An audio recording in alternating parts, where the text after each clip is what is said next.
Un corteo rumoroso per le calli di Venezia per ribadire con forza uno slogan chiaro: ci state mettendo in strada. Si è chiusa così da 2 giorni di incontro e manifestazione di un gruppo di imprenditori veneti accampati per 48 ore in campo San Geremia. In 23 ci hanno trascorso anche la notte, poi sveglia all'alba e via alle iscrizioni. Bello è che ci sono anche molti dipendenti e molti pensionati che stanno venendo e firmano e accolgono le nostre istanze, questo fa piacere. 7 province del Veneto rappresentate, Friuli ma non solo.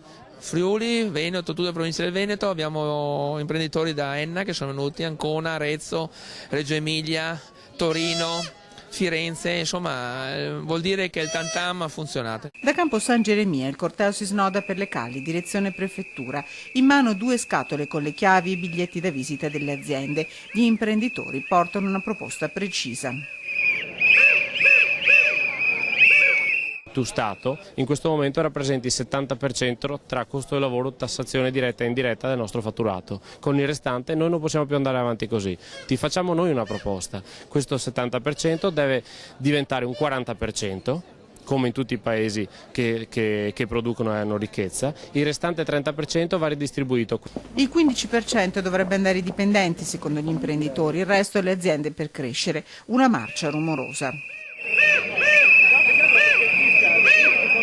Lo Stato deve capire che non si può opprimere con tasse e burocrazia come sta facendo in questi ultimi anni, dove va a pescare sul sicuro. Noi abbiamo bisogno di lavorare per vivere, per produrre, per crescere, non per pagare i debiti di altri. Riesco a malapena a stare in piedi, perché è ovvio.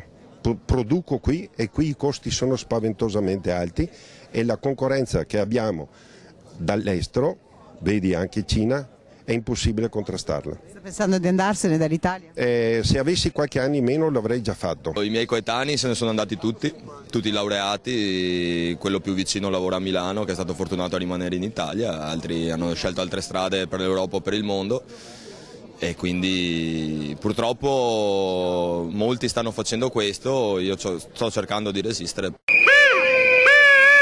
Dopo quasi 2 ore di corteo una delegazione di 5 persone è stata ricevuta dal prefetto di Venezia.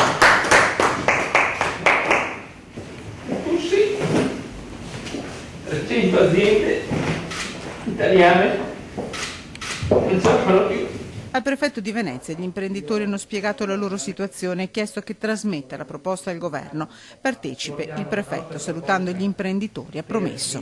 Dobbiamo fare veramente tutti squadra da questo punto di vista e anche l'amministrazione, la pubblica amministrazione deve costituire un elemento a favore dello sviluppo economico, purché la si liberi da qualche ingessatura di troppo.